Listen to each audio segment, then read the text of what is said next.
The Protectors of the Wood Adventure Series, episode number 185, Abby and Glenda Solve Problems. Abby grabbed her bike and blew a kiss to Sulay and Nico. One more thing. Have you seen George? Sulay and Nico looked at each other. We're not supposed to tell, but you can keep a secret. George is with Sarah at the college. But it's only a secret that he is staying with Sarah. The whole band is there. They have work. They're on the college radio station now. I should have known. Thanks. And see you at the toy store at 8. Tell the others I'm here to stay. She rode across the soccer field to Stable Lane. She decided the time had come for her to enter the churchyard by the front gate and risk being bothered by reporters or seen by stalkers. People would hear of her return sooner or later anyway. She took a left on Old Stone Road, a right on Bridge Avenue, and in a moment came to a stop at the churchyard gate.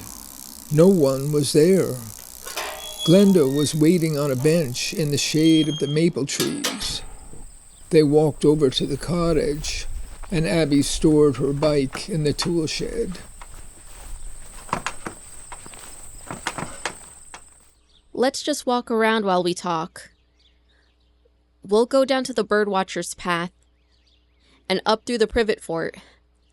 I really missed the churchyard while I was away. Oh, it was all so awful and scary. I've been talking to Ellen, and we're fed up.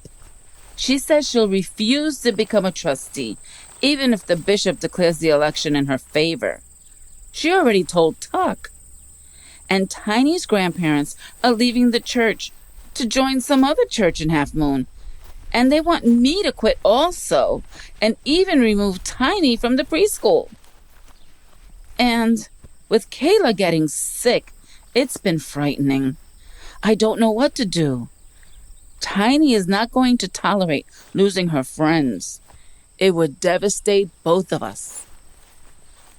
How's Kayla? It was scary at the beginning last Sunday night. This high fever came over Kayla very suddenly and got up to 103.5. She kept throwing up. Ellen took her to the emergency room in the middle of the night. The doctor said it might be this new flu. They call it the summer flu because they discovered it a month ago in River City. Apparently, people have died from it. They don't have an effective treatment for it. It's a brand new strain. Dr. Baez said a specialist from River City has been warning hospitals all around. Abby bit her tongue and waited. And then, wouldn't you know, the next day Kayla's temperature went down to normal. And a day later, they released her from the hospital, saying it wasn't the flu after all, just a 24-hour virus. Kayla's been annoyed to be kept inside and wanting to go back to school. She's so happy to see Tiny today. They went off talking about you and all that's happened. Happy as could be. What a relief. Thank God. With all these other things to worry about, at least that's one thing off the list. How are you dealing with your in-laws? I'm a real coward. I wouldn't give them a straight answer. I said I can't change my school schedule with my summer classes just ending and the regular school year beginning in a week. I'm desperate to finish and become a teacher. I won't skip a semester.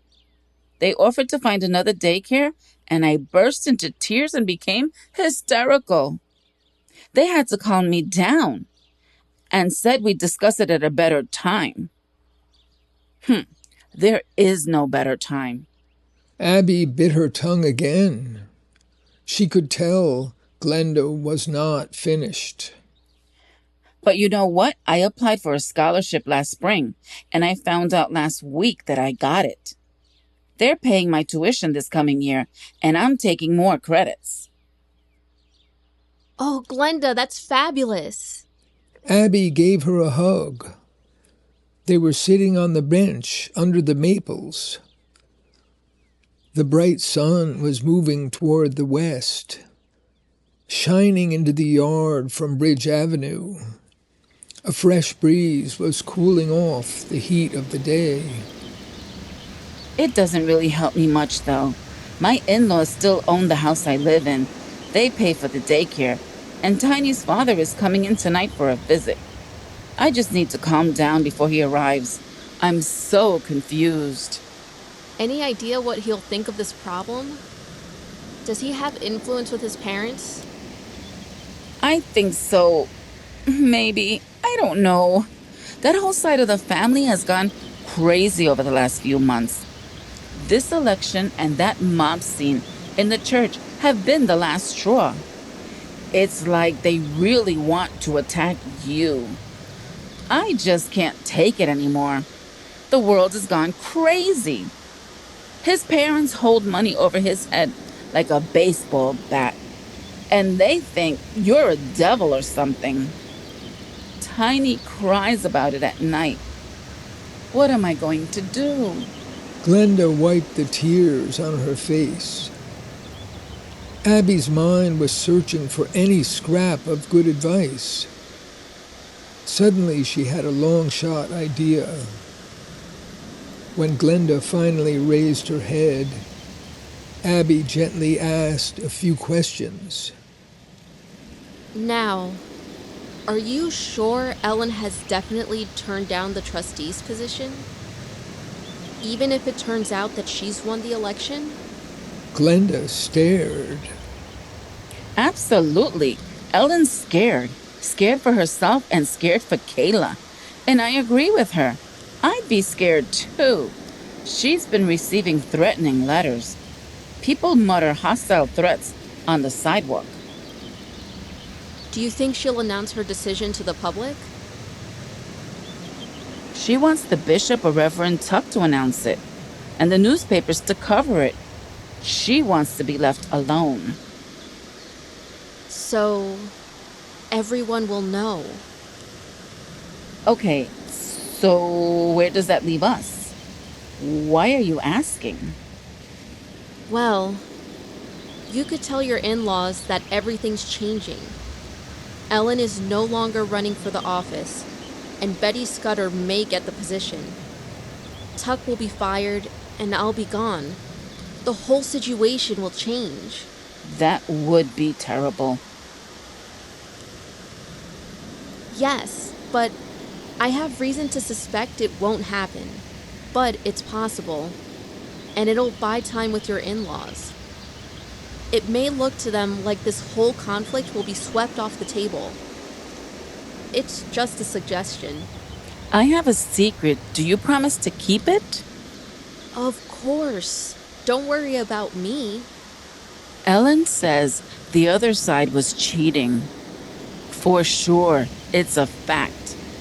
People were going around to all 3 trustees handing out ballots and getting 3, possibly more ballots and handing them all in with different names. Many ballots have the same handwriting as others. They've had Janet make home visits to people, and she found some who weren't even in church that day and never filled out ballots with their name on them. But your in-laws probably don't know this. They may think Betty Scudder will win because Ellen's dropping out. True. It just might work. If my husband will help me, it just might work. She hugged Abby and stood up. But I haven't helped you at all. And you always help me. It's not fair. No. I love you and Tiny. And you got me the job at the preschool, which I love. You're a wonderful friend. They hugged again, and Glenda set off toward the gate, carrying at least a little hope with her.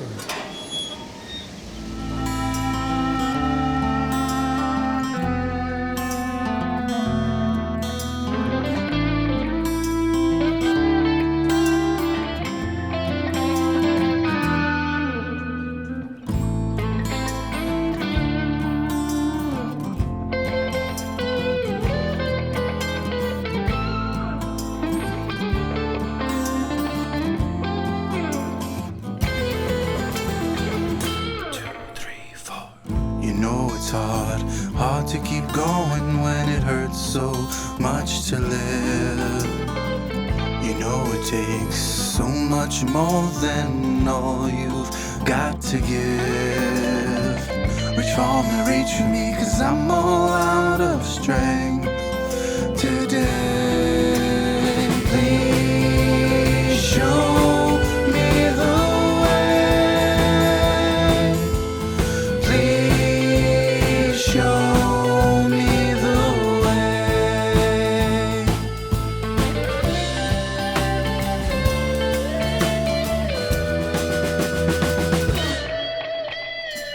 I put one foot after another if you just keep me going. Give me hope that it matters, and I'll follow the way you're showing.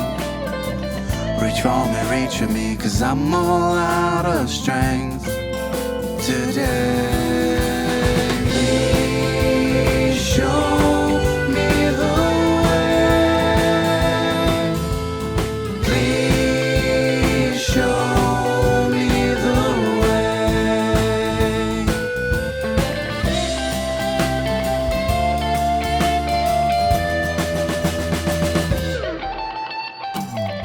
Are you out there? Tell me, are you in there? Does anyone hear my call?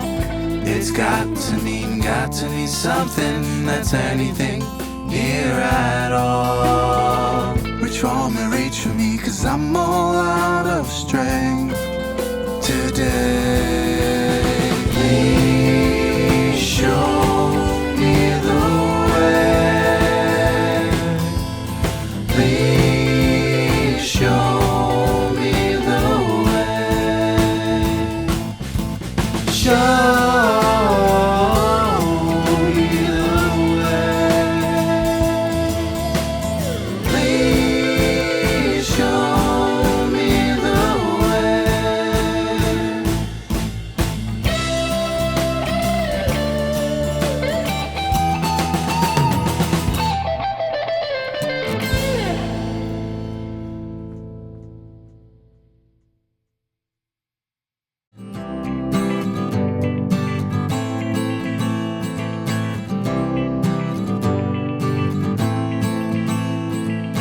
Trillions of living things are everywhere around.